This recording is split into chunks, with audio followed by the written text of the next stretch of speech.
Hello, everyone. My name is Karyn Fillhart. I am a technology training specialist for Chino Valley Unified. I also used to teach special education and elementary education. So part of my job is to go out and train the teachers and train the students. And I also have started as an adjunct professor. So I noticed when I've gone to a lot of conferences, there weren't always a lot of topics for secondary teachers. So I wanted to make sure that there were tools and resources that you could use, but a lot of these you might use personally, some professionally, some in your classroom, some with your own children. So let's go ahead and get started. The bit.ly is pretty easy.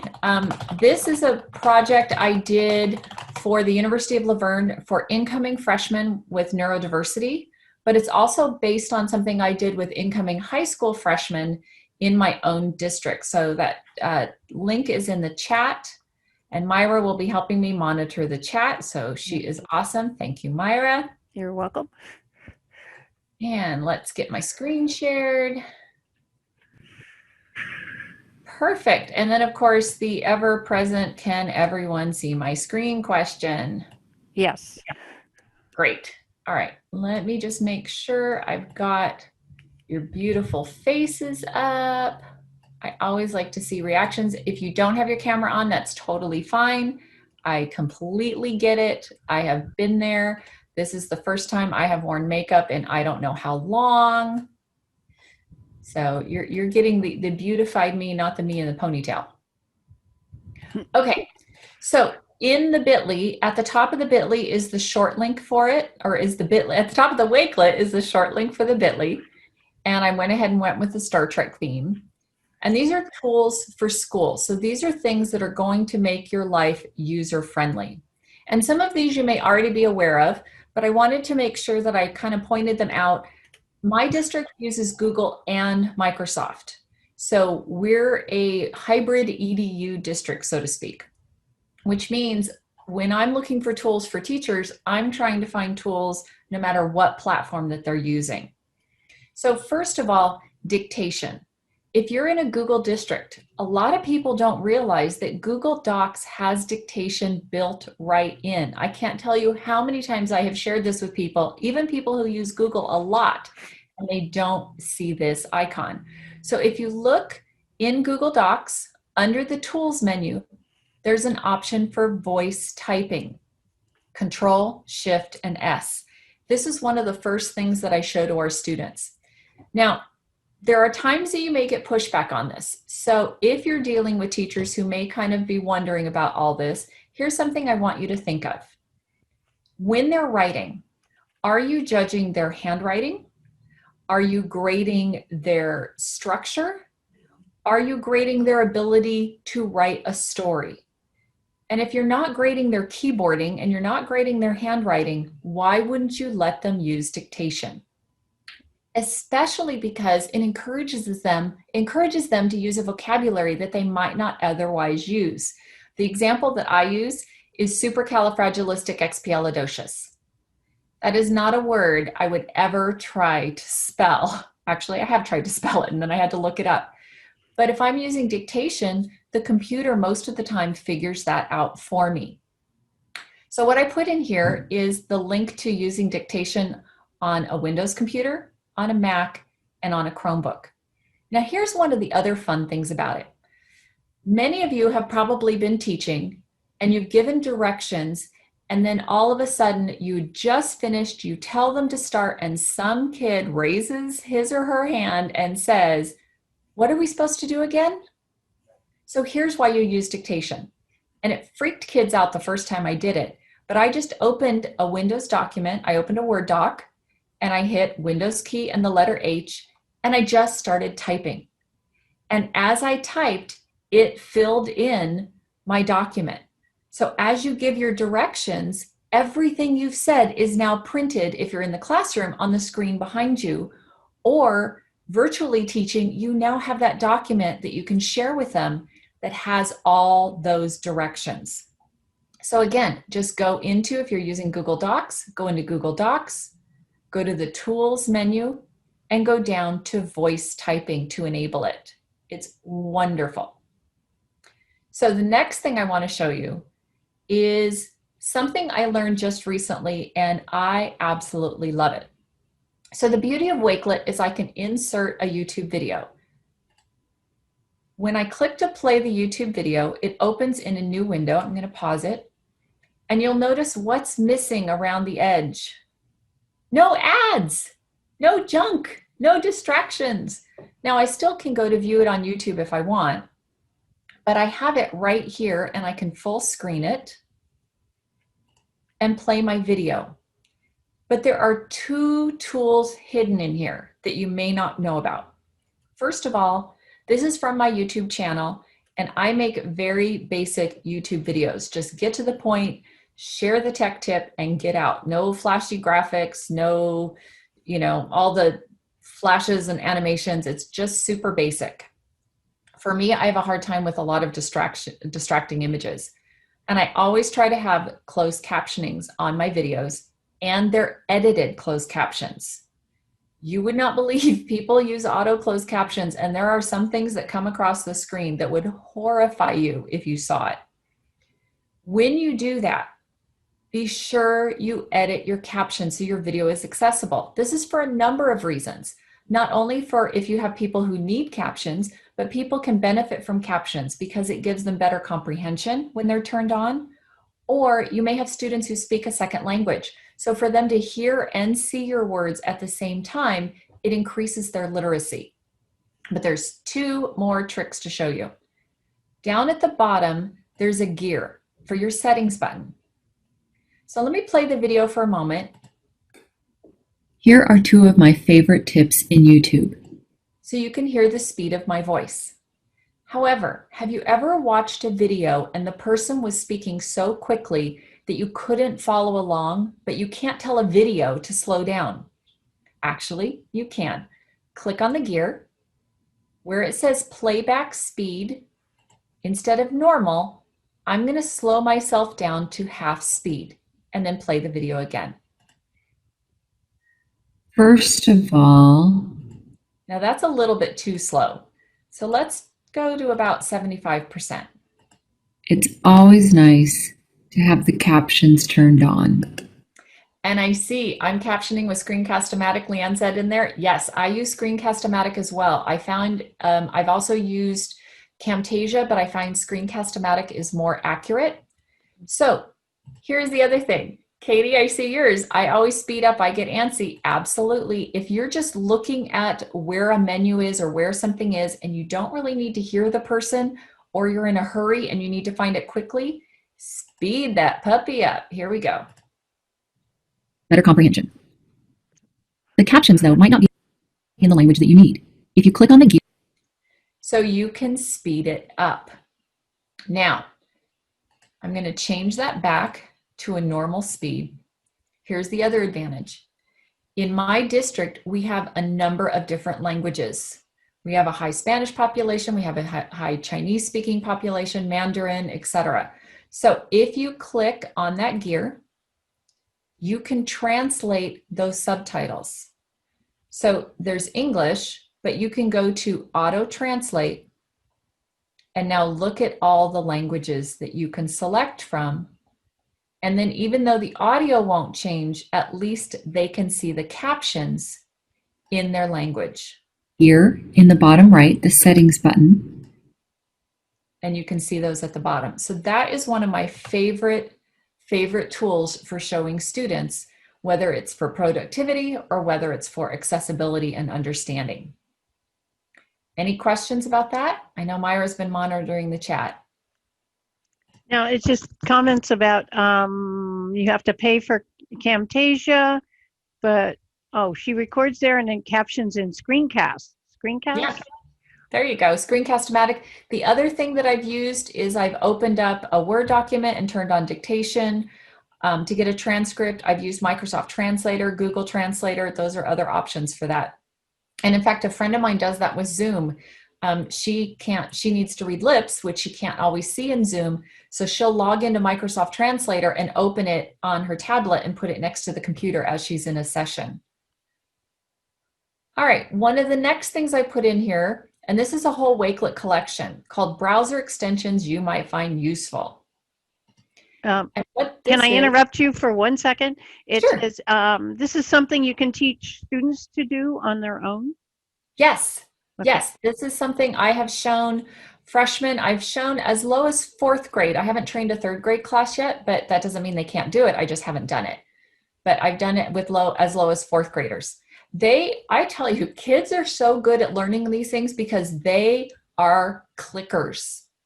Sometimes I find teachers are afraid to click. They're afraid to break something. Kids will click everywhere. And that's one thing I did with one of my classes this summer is I said, we're just going to open Google Docs and we're going to go to every single menu and we're going to click and just play. And we found the equation toolbar. Who knew Mm, there was an equation editor in there? All those I different did. things. Fine. Myra, did you know that? Yes, I did know that. Good for you. Yes. Some of our teachers were like, where was that? I need that. So this collection has some browser extensions for accessibility. One I like is Beeline Reader, Immersive Reader on websites, which we're going to talk about in a little bit. But some of these are tools that I find students are going to need some help with. A friend of mine has trouble hearing, so she loaded the extension Volume Master, and it boosts her computer volume up to 600% in Google Chrome. So these are extensions to think about as your students are learning, many of them digitally or remotely, what you can do to help them. Turn off the lights fades the area around a YouTube video so you can focus on the video. So this is just a collection I put in there of things to look through. Screen mask highlights the section of the page where your mouse is located. Now you'll notice I also have on mine, I have a larger mouse because I'm on a Windows 10 computer and that was an option. And with the new Windows 10, you can even choose the color. So I made my mouse nice and big and pumpkin orange. So I put a couple things in here just to look at for browser extensions. Google Keep has been mentioned in a few things. I've shared that with students for keeping notes, because if you have it on your main Google Keep screen, you can drag those notes around. So you could use it for preparing for a report and then drag the cards into the order that you want. There are a few more tools though I want to make sure we have time to visit. So I'm going to scroll down. If you don't already have a Microsoft account, a lot of these tools are available with free Microsoft accounts. So I put in a referral link if you'd like to create a Microsoft account, if you don't have one already, or an Office 365 account. This gives you 0.5 gig more free storage space, so that's kind of fun. But this is the one that I love, Microsoft Math Solver. So math teachers, hold on to your horses, wait till you see this. Microsoft Math Solver, it's an app. It's also a website. So it's an Android app, it's an Apple app, iOS app, and it's also a website. You can type in a math problem.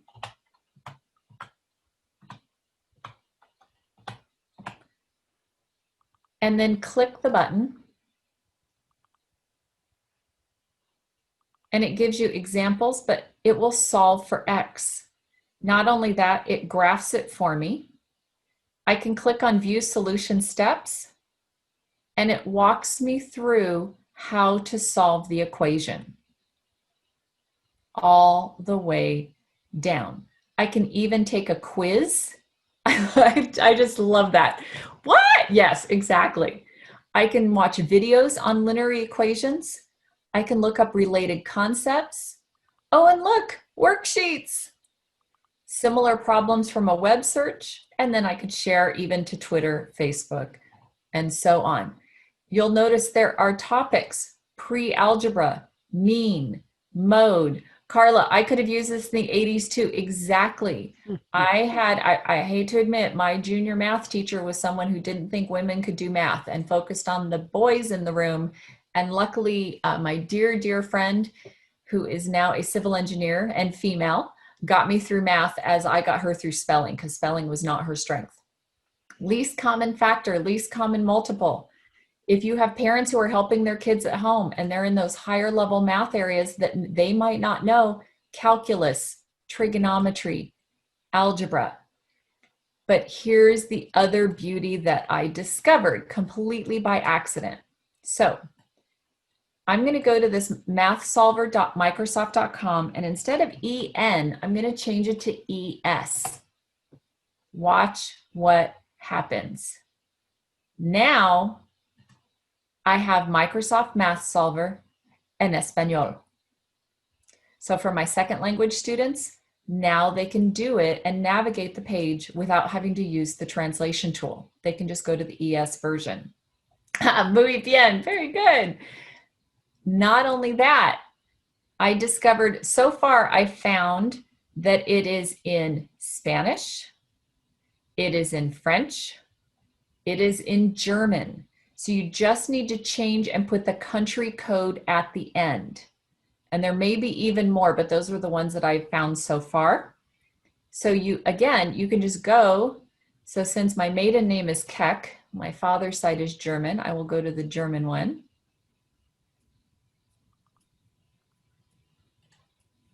And I am a bad German because I could not read that except for the ein part.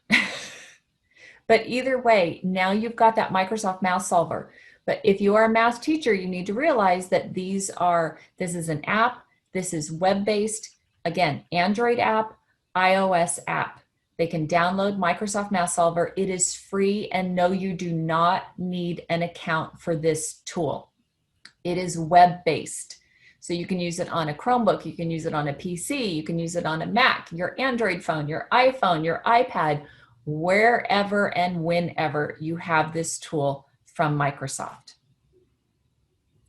All right, moving on. Oh, you have a question here. Is this non-Mac friendly? Yes, it works on everything.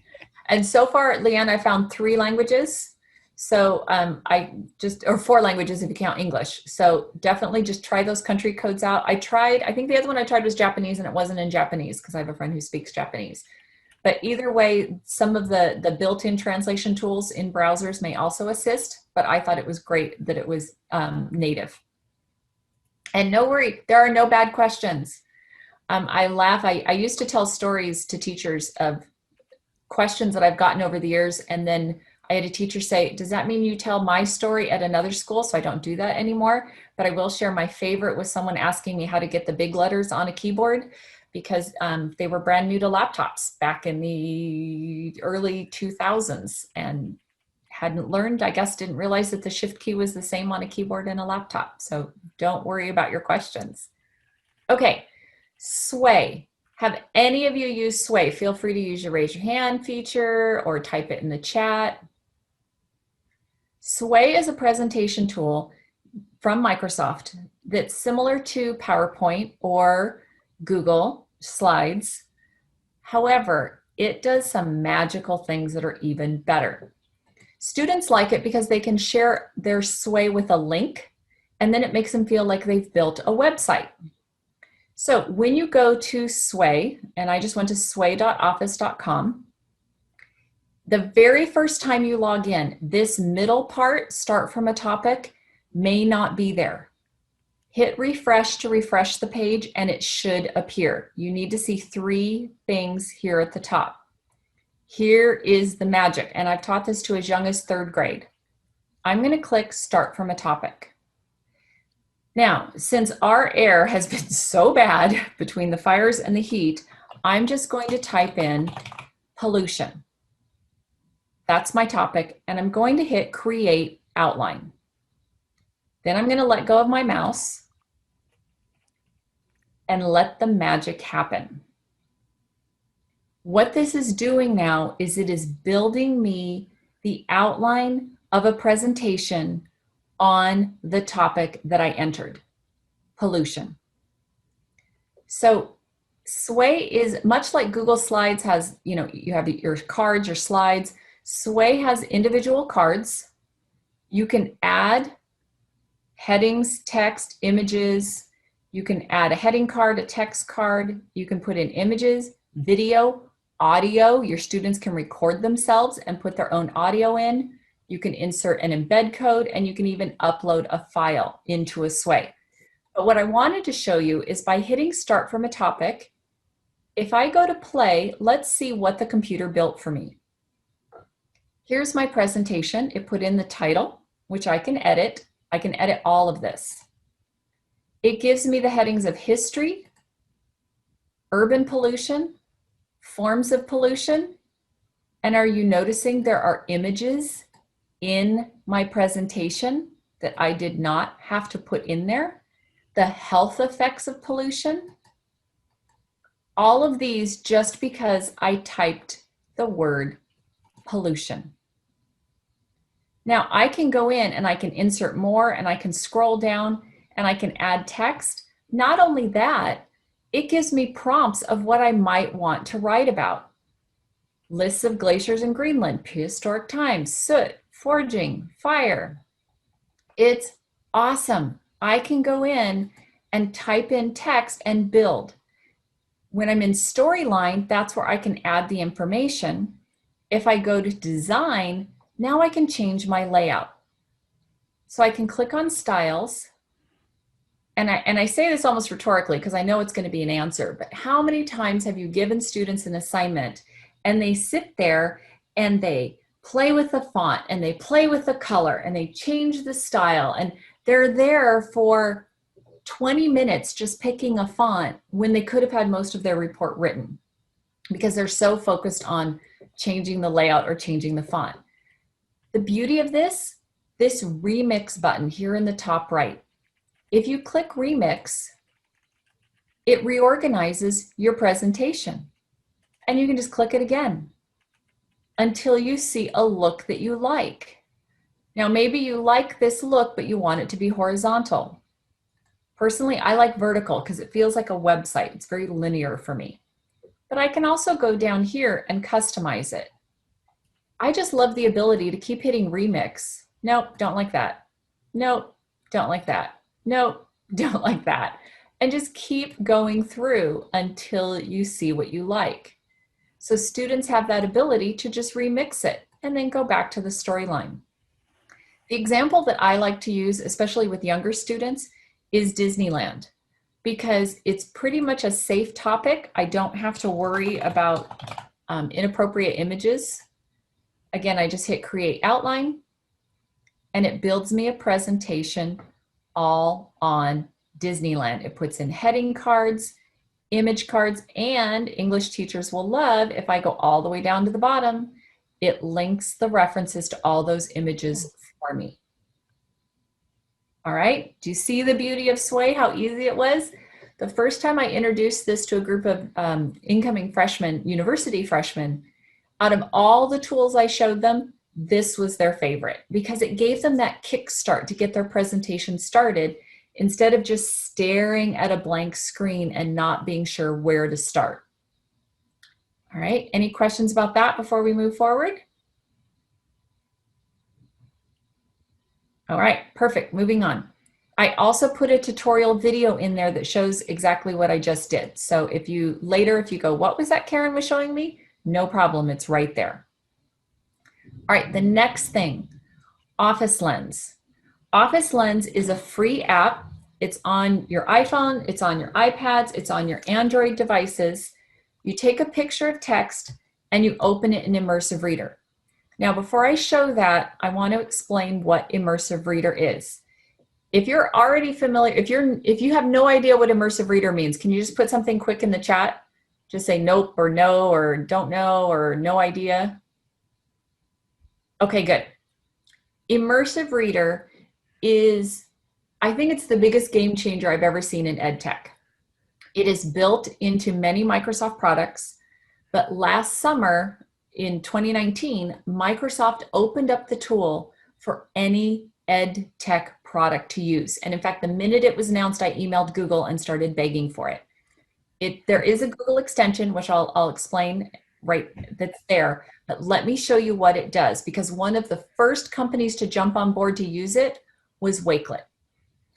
If you noticed in the Wakelet, right next to this big text box, there's a little book and speaker. So I'm going to open it in Immersive Reader. This is Immersive Reader. What it does is it opens it in a larger text. At the bottom, I have two buttons. I can adjust the speed and choose the voice. And when I hit play, it will read it to me. Office Lens is a free app on iPhones, iPads, and Android devices. If I need to slow that down, just like we saw on YouTube, I can. Devices. Take a picture of text. And you'll notice it highlights each word as it reads it. One of the things, I was so happy, and Olivia, who I think is still in here, would know this, that one of my students, university teachers, was talking about how the voice selection has male and female. And when I first saw that, I just thought of it as the pitch, what pitch they prefer. But she pointed out that some students may have trauma in their background from either a male or a female. And so they may prefer to listen to the other voice because hearing one of those voices may cause them discomfort. So I thought that was a great option. But yes, you can switch Text and open it in Immersive. and have a male voice. Now, here's the other thing I suggest. When you introduce this to students, always let them play. And here's what they're going to want to do. They're going to click here and they're going to go to the bunny. And here we go. Immersive Reader. It will read it to you, and it allows you to adjust the background color, font size, and read aloud. And you just have to let them do it because they're going to want to do it. Now, there is a link to a Google extension. Here's the issue. It was not officially created by Microsoft. It was actually created by Riley from Pear Deck. It is not official. So not all districts are willing to add it because they're concerned about privacy. But what Riley did is he just created a path to open Immersive Reader, but it is a Chrome extension and it is free. But just know that not all districts are on board with it, which is why I keep begging Google to add it natively. Okay, so here's what else they can do. Up in the top right, there's this AA. If I click on that, I can now adjust the size of the text. So when I don't have my reading glasses, I'm all set to go. If I don't need that increased spacing, I can turn it off. I have 3 font choices. 3 font choices. So your students don't sit there forever playing with fonts. I have 21 themed color choices. And let me explain the reason behind this. I love to read in bed in the morning. When I wake up in the morning, I want to take a few minutes to read. I don't want my husband awake. I don't want the dogs awake because then they're going to want me to take them outside. The dogs, not my husband. So I use dark mode. Less glare. For me, it is easier to read white text on a black background or even black text on a sepia background. I have a cousin that needs to wear literally rose-colored glasses. So she has to be able to have pink tint. No problem. That option is there. Let your students play because they're going to want to play. Now, the question was, can you take Spanish tests and read it in English? Hold on, just wait, you're gonna see it. And also, can it read slides? Yes and no. I think we had to go into Publish to get it to read slides versus just the open, and the same with Google Docs. I think we had to go into Publish to get it to read it because it won't read rich text, which is what Google Docs is. Okay, there's a couple more magic things here. I'm gonna go to the magic wand in the middle. You can highlight the parts of speech. Show me the nouns and show me the verbs. I do this for my students to help them know if they have written in a complete sentence. If it has a noun and if it has a verb, it probably is a complete sentence. Then I have them turn that off, turn on adjectives and adverbs. This does not have a whole lot of descriptive words. So in my writing, I might say, oh, you don't have a lot of adjectives and adverbs. Maybe you should add more of those. However, I've had a number of friends who have color blindness. Green does not work. No problem. I click on that box and I can change it to a color that's easier for me to read. So you have full control over what color you would like. And if you have a student who perhaps has monochromaticism, you can turn on the labels and then you don't have to worry about the color because it puts the little noun and verb right above it. If you have students who are still learning to sound out certain words, no problem, turn the syllables on and it will break those words into parts for them. It gets even better. I'm going to go to the book now. Line focus. I used to take a binding machine with an index card to cut out a window so my students would only see one line of text at a time to help them with tracking and focus. This does it for me. If I hit read aloud. Speed. Take pictures of your textbook pages and listen as you follow. And it will only show me one line of text or 3 lines of text or 5 lines of text at a time, helping me focus. It also has picture dictionary. So if I click on a word, it will show me a picture that will help tell me what that word is, or I can just have that individual word read to me. Pages. Even better, translate. So I have a student who speaks Chinese. I'm going to go to Chinese Simplified. I can translate an individual word. It will read it to me in English. Pages. Or it will read it to me in Chinese, 页面 along with showing me the picture. Or I can translate the whole document with a click. Office Lens 是 iPhone、iPad 和 Android 设备上的免费应用。拍摄 And again, you can adjust the speed, you can adjust the voice, you can go back and forth between the English and the other language that you chose. Now, when I first started demonstrating this, I'd always ask if a student spoke a second language. And I'd have a number of students raise their hand, and then I'd put it up on the screen and ask them if they could read it, or if it was correct, if it was right. And a number of them said, oh, I don't read it, I just speak it. So now they're using it to learn to read in the language that they've spoken with their families. But my English-speaking students were a little bit disappointed. So I showed them this. I scrolled down to the English section where you can listen to it with a number of accents. So what I showed them was we pulled up a story by a British author. We turned on English United Kingdom. We translated the document and hit play. Office Lens is a free app on iPhones, iPads, and Android. So even my students who were only English speakers had a chance to play with the translation mode. Any idea how accurate the translations are? Yeah. I've heard the Spanish is fairly accurate. I've heard the Chinese is accurate. One of the districts that I've worked with has an Arabic translator, and she has told me that the Arabic translations are more accurate than Google's version, because she said sometimes Google Translate doesn't realize that it's reading it the wrong way. So that's what I've heard. But again, it's never something you'd want to rely on, but I think it would be helpful to at least give students a step that they can use, but not rely on it completely. But excellent question. So that is built into Wakelet. So if you attended Carolee's session, you could use Wakelet as your newsletter, show parents how to do that, and then they would be able to translate that.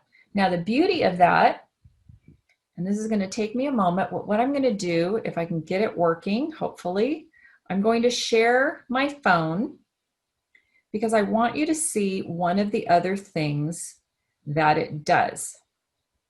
So let's see if I can get this connected. Perfect. Give it a moment, it's thinking. Worst case scenario, I'll hold it up to the screen or I'll show you the video.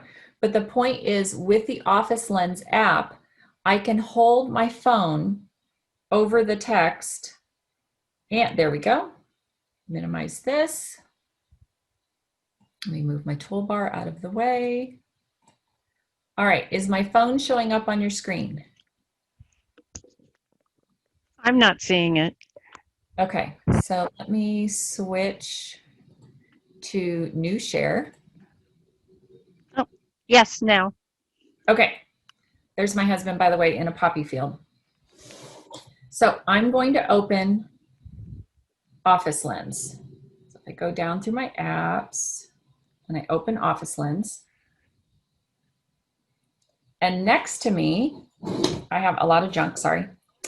I thought since it's a Star Trek theme, I would go with the Star Trek Encyclopedia. because I taught Michael and Denise's nephew my first year I taught kindergarten. So I can open this up. I can hold it over text and take a picture. Captured.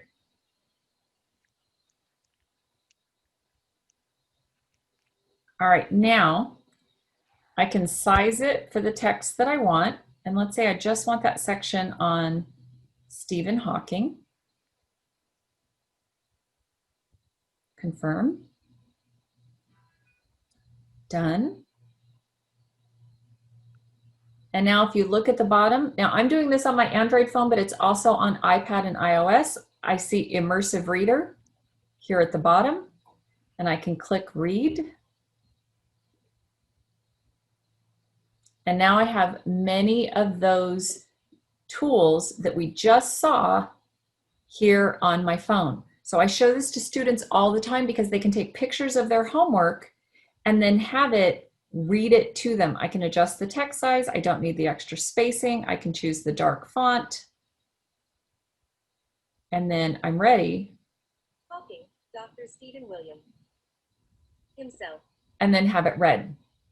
Now, for those of you who are wondering, is this something, what I use to connect my phone to Zoom? I'm using an app called, or a software program called Mirroring 360. Oh, yeah. And I love Mirroring 360. I swear it's like $12. You install it on your computer. It allows you to project your phone, your iPad, a Chromebook, a Windows machine, a Mac, pretty much anything that goes online, it projects as long as you're on the same Wi-Fi. And it works great. So Immersive Reader is built there into my phone. So I'm going to go back to sharing my screen and disconnect my phone. So that is in there and it is amazing for students. And they were like, wait, you mean I can just plug in my earbuds and listen to my textbook? Yes. Though I do recommend that I tell them all the time, follow along. You will remember it better if you follow along. So you're looking at the words and you're hearing the words at the same time. Okay, Wakelet. The tool that I use to share these resources is wakelet.com. This video walks you through what I just did with Immersive Reader. So any of the tools, any of the time you have a text box and you see this little tool next to it, it will open with Immersive Reader. It also has something called read mode. So I'm going to show you what read mode looks like.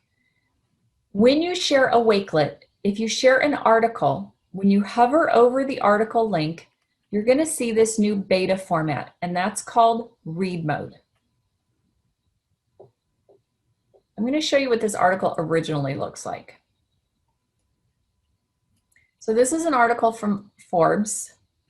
And it's loading slowly, but normally you see all kinds of ads and junk and distractions.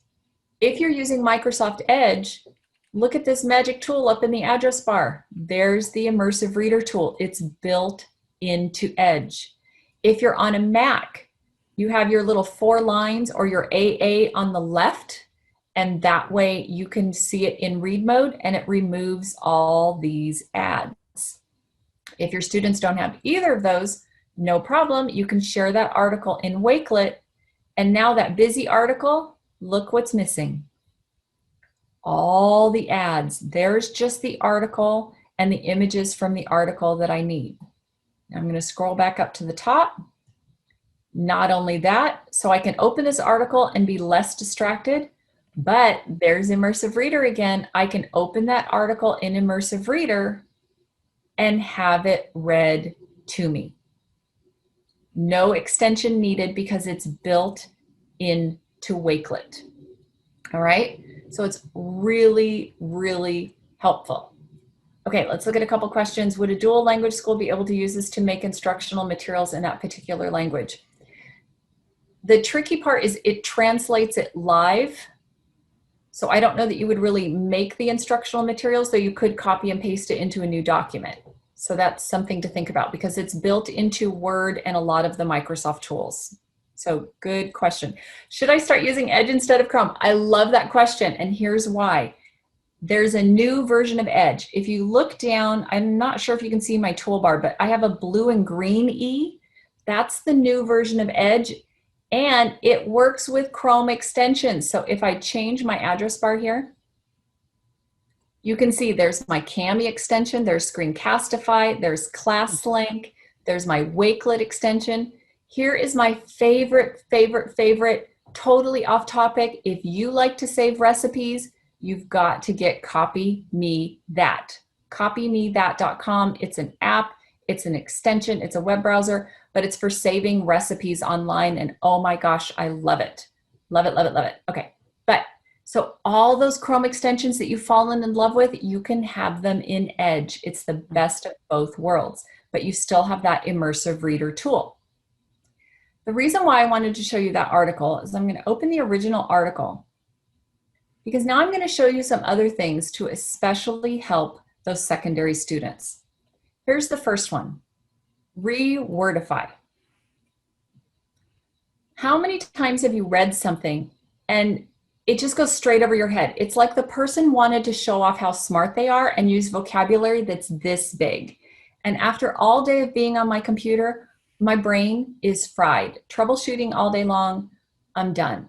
No problem. I'm going to take this article and I'm going to paste it into Rewordify. And I can Rewordify the web page and display it or just the text. I want the web page displayed. It now takes any of those words that might be difficult or might be a vocabulary challenge and it simplifies it. Notice all these highlights? If I hover over it, instead of higher education, college. Relationship was correlation. So how much easier would this be, especially for our second language learners? Middle point was originally median earnings. Every year, my guess is it was annually. Let's see, annually. And it will still show you the original word, but they have simplified the vocabulary to make it easier to understand. And it's free. You can paste text in, so you could just take a paragraph that you needed, or you could put the link to the page and put it in there. And there are a lot of other features to check this out. Nothing to install. That's the best part. Nothing to install. It just does it. So I highly, highly suggest you check out rewordify.com. And you can read, and it has all kinds of information about original, rewordified vocabulary lists, a whole bunch of things to look further on in that.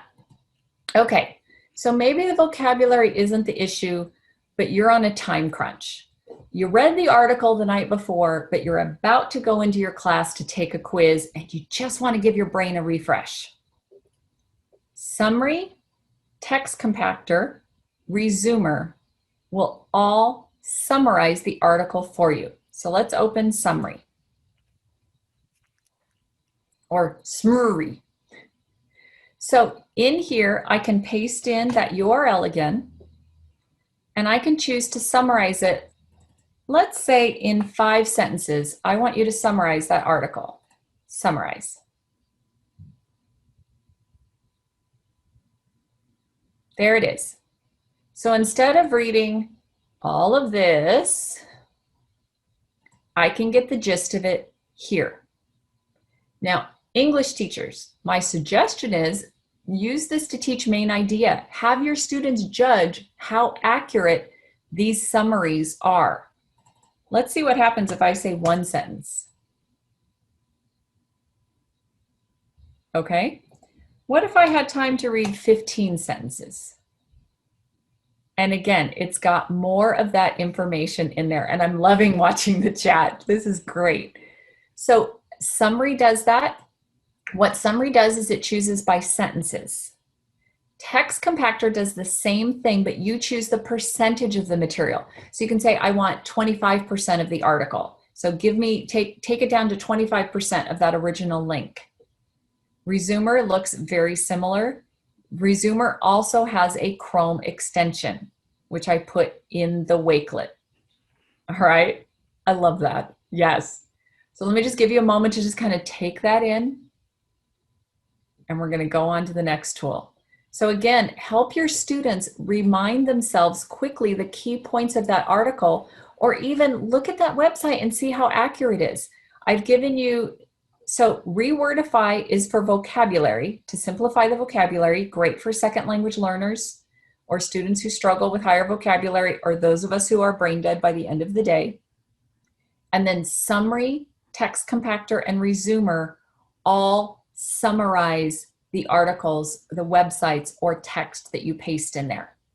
So this one is on its own. These three do something similar. So you can choose which one you're most comfortable with. Okay, moving on. Let me close those two tabs.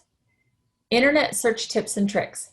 Years ago, I was fortunate enough to make really good friends with a university librarian who taught me Boolean searches. Like, how many of you have ever used a plus or a minus in your Google search, or quotation marks around words that you wanted together? Anyone? Looking for those Boolean? Okay, good. So what I've done is I've made, again, a Wakelet, and it's just bit.ly/advancedish internet search handout. And what this is this is all those tips that I found for refining your internet searches to help our students. Because if you just type something in and you don't give it any kind of tools to help refine that search, you're going to get a lot. So the example at the time is I did science, frogs, and poison, 64 searches, versus, without the plus signs, 2.16 million Google results. And I do this lesson with as young as 4th grade, and they love refining their searches. The minus search, I noticed, doesn't do it as often for some reason as it used to. I also put in here, Kelly Setting, who I follow on Twitter. Did you know you can create a customized search engine for your students to only search resources you'd like them to go to? Check out her video. This blew my mind. You just add the websites you want them to search, and it creates a URL in Google, so it just searches those websites that you want them to get the information from. So I just added that recently. Yeah, literally she just tweeted it on August 31st, and I haven't even had time to play with it yet, but I wanted to throw that in there because that was amazing. Okay, the tilde, that key in the top left that you never knew what it was. You might not have even known that this is a tilde. It is incredible. It will search for synonyms. So if you're looking for a quiz, maybe you're looking for a test, maybe you're looking for an example, and I just realized I have a typo here, I apologize. But, oh yeah, no, because I put tilde in front of quiz, it will look for if it's called an exam, if it's called a test, if it's called any synonyms of the word quiz. So you're going to get more results, but that's helpful when you're not quite sure the category that the person might have used. Asterisk, I love this one. Example, let's say you knew the quote 4 and blank, but you couldn't remember how many years ago in the famous Gettysburg Address. Put it in quotation marks, put an asterisk where the missing words are, the unknown part, and it will find it for you. This is great for song lyrics that you can't remember. You remember part of the song lyrics, but not the whole, or a quote. Put the whole quote in with quotation marks and just put an asterisk where those missing words are, and it will often find it for you. Okay? Or phrase. I used it before there was the originality reports and Turnitin. I used a phrase search with my 5th graders. They would turn in a report. I'd find a phrase that just didn't sound like their wording, put it in quotations, and it would usually show me the website that they got it from. Domain search. You could search just a domain. So if you know that word or that picture or that information is on a specific website, but you can't find it, just type site : and the website, and then what you're looking for. So I did this because a friend of mine really needed a Clifford graphic, and she knew it was on the Scholastic website, but we couldn't find it. So we did that. This also means you can type for certain types of sites, like you can only search edu sites or .gov for government sites. You can search for file type. Did you know you can search just for a PDF or for a PowerPoint? Any social studies teachers out there that teach about Lewis and Clark? You can search using a KML to find a beautiful Google map of the Lewis and Clark expedition. If you're looking for a book, add the word book to the beginning of your search. I Am a Rock, the book, is different than I Am a Rock, the Simon and Garfunkel song. There are a whole bunch of search tools here, but I highly recommend you take a moment when you have time after this and take a look at those and find which ones will work best for you or for your students. I've also put in here how to search for worksheets, line art. But this is probably one of the most important things, is questions to ask when evaluating websites. When you're evaluating these internet resources, who sponsors or has set up the page? I tell my students, if it says Pepsi is the best soda, and you scroll down and it's sponsored by Pepsi, then you know it's a little bit skewed. Where did the information come from, and when was it last updated? This is super important. And I know there were a lot of articles a couple years ago about the amount of plastic straws that are out there. Most of them were quoting an elementary student's report. I don't remember if he was elementary or junior high, but he was a younger student that did a report on plastic straws, and he called a straw manufacturer and said, about how many straws do you manufacture in a year? And that's the number that he used. So National Park Service, USA Today, all of these were quoting a child's report. So look and see where that information came from. Do they provide evidence to support their points? And who suggested this site as a source? What link brought you to it? Think about those things. I also put a couple more resources at the bottom, including a thank you to Daryl Swarm, who was the university librarian at Laverne at the time and taught me how to use all of these. Okay, the last app I'm just going to mention briefly, but this is Seeing AI. This is only for iOS, so it is only iPhone and iPad, but similar to Office Lens, you can hold it up. It will read text. It will identify money. It has a person identifier. So if you have people in your lives who are elderly, who have autism, who are having memory issues, if you have an iPhone or an iPad, I highly recommend Seeing AI. A couple more resources I put at the bottom. This is my YouTube channel. I don't have a whole lot. I just create videos as I need to or as I think of things. This was a presentation I've shared out with ideas for offline learning during remote learning time, activities for all different subject areas. You are welcome to share it. It's a public link. It can go to anybody. If you send it to students though, because it was made in my domain, sometimes students can't open it. So feel free to make a copy.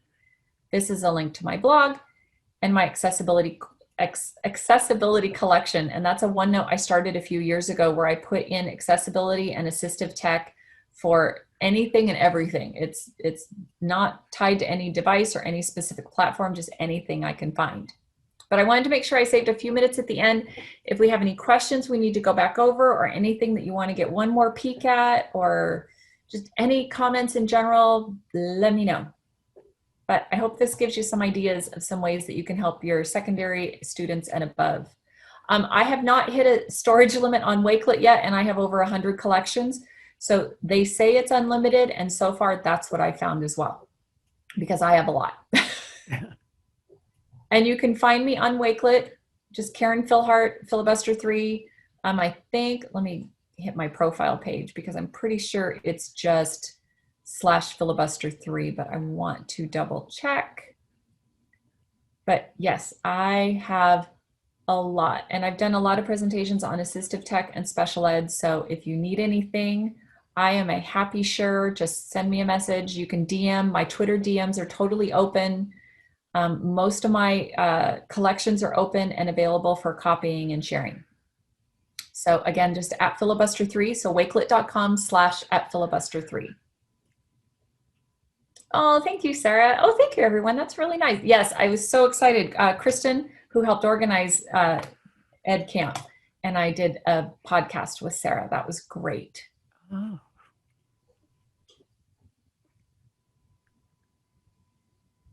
Yes, Olivia, good to see you.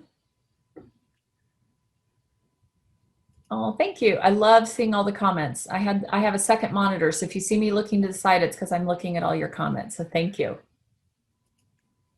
And thank goodness for extra TVs from your father-in-law that work as a second monitor. It's been great.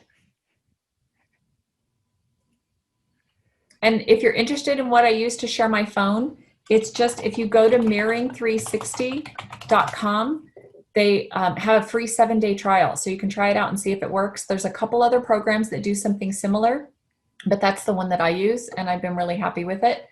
But again, there are several, I'm not thinking of any of them off the top of my head, but I know I've used others. And but that one was cheap. You load it on your computer and it's good to go. Sarah, I love that. I kept messaging my co-teacher, wow, and can't wait to try. That's great. Now I need to process. Yes, it's a lot. And again, DM me at any time. If there's any of these tools that you want to know more about, I am very happy. I'm on Twitter, probably way more than I should be, but.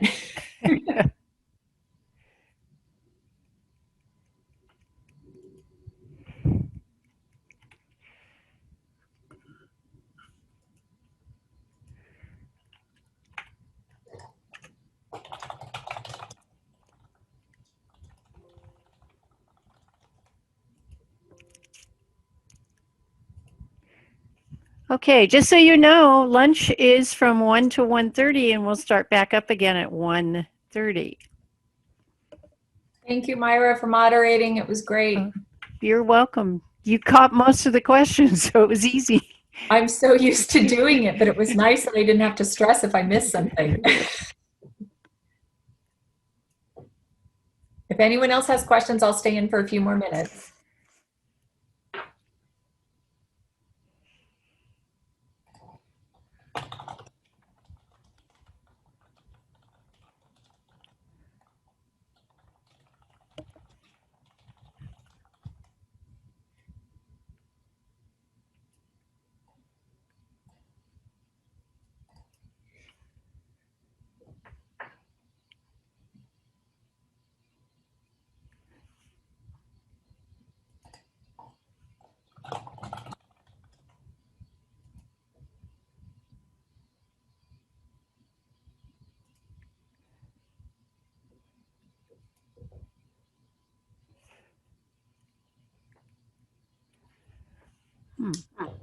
Looks like we're through all the questions. Yeah. Okay, for those of you that I just let in, this is lunch from 1 to 1:30, so I will be shutting down the Zoom. Thank you again, everyone, for coming. Those of you who are still in, and thank you, Myra, for moderating. I really appreciated it. You're welcome. I enjoyed this session. It gave me a lot of ideas. Had you done Microsoft Math Solver? Had you seen that one? You know, they had one a long time ago. It was called Microsoft Math that I used, and then it went away. So I'm wondering if this was kind of the replacement for that. But I've not used Microsoft Solver. The only thing I'm disappointed about, I have a lot of Korean students, and they don't have it in Korean. Oh. Because I checked. There's 22 languages, and one of them is not Korean. Maybe just the Google translation would work to translate the page? Yeah, possibly. Okay. All right. Have a good lunch. You too. Bye.